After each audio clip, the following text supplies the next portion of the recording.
सुख और दुख जीवन का जरूरी हिस्सा है। सुख भी उबा देता है। जीवन का अनुभव कहता है कि सुख और दुख जब दोनों से ही छुटकारे की कामना पैदा होती है तो मनुष्य उत्तरायण की तरफ चलता है।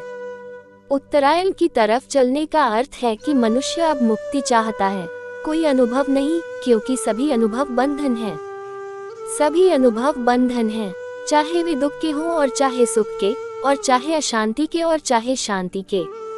सभी अनुभव बंधन हैं, चाहे संसार का और चाहे परमात्मा का।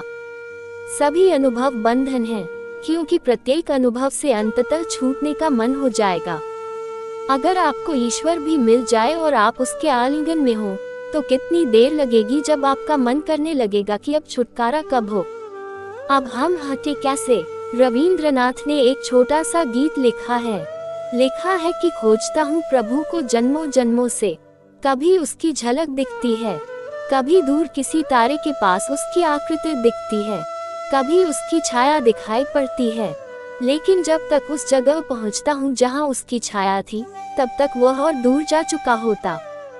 जब तक वहाँ पहुँचता हूँ जहाँ उसकी झलक दिखी, तब तक वह न मालूम कहाँ खो चुका होता। ऐसे जन्म जन्म भटक कर, लेकिन एक दिन मेरी यात्रा पूरी हो गई है और मैं उस द्वार पर पहुँच गया जो प्रभु का धाम है। मैं उसकी सीढ़ियाँ चढ़ गया और मैंने उसके द्वार की सांकल अपने हाथ में ले ली और मैं सांकल बजाने को ही था, तभी मेरे मन में सवाल उठा कि यदि आज प्रभु मिल गया तो फिर आगे क्या होगा। आगे फिर मैं क्या करूँगा। अब तक तो उसी की खोज में ये जन्म जन्म मैंने बिताए।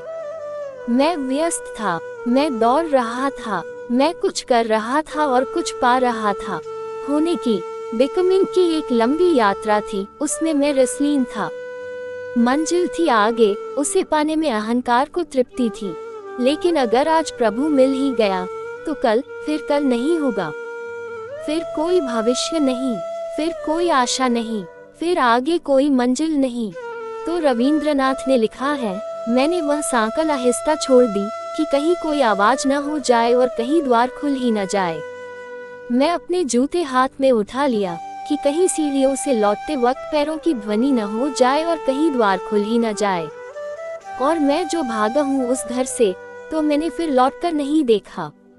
अब भी मैं ईश्वर को खोजता हूँ, अब भी मैं ईश्वर को खोजता हूँ, अब भी मैं गुरुओं से पूछता हूँ कि कहाँ है उसका मार्ग, और भली भांति हृदय के अंतस्थल में जानता हूँ उसका मार्ग।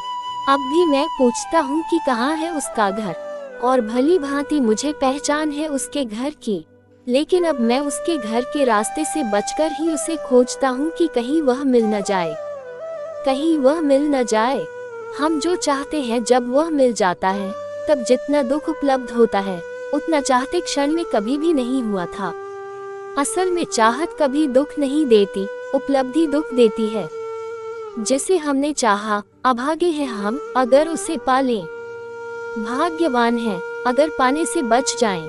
क्योंकि जिसे हम नहीं पा पाते, उसकी आकांक्षा का रस जारी ही रहता है, इंतजार में, प्रतीक्षा में, सपने में, आशा में। फूल मुरझाते नहीं, पौधा सूखता नहीं, वासना हरी ही बनी रहती है, उसमें नए नए पत्ते निकलते ही चले जाते हैं। लेकिन मिल जाए जिसे हमने चाहा, जो हमने चाहा वह हम पालें, तब अचानक सब गिर जाता है, सब स्वप्न भंग हो जाते हैं।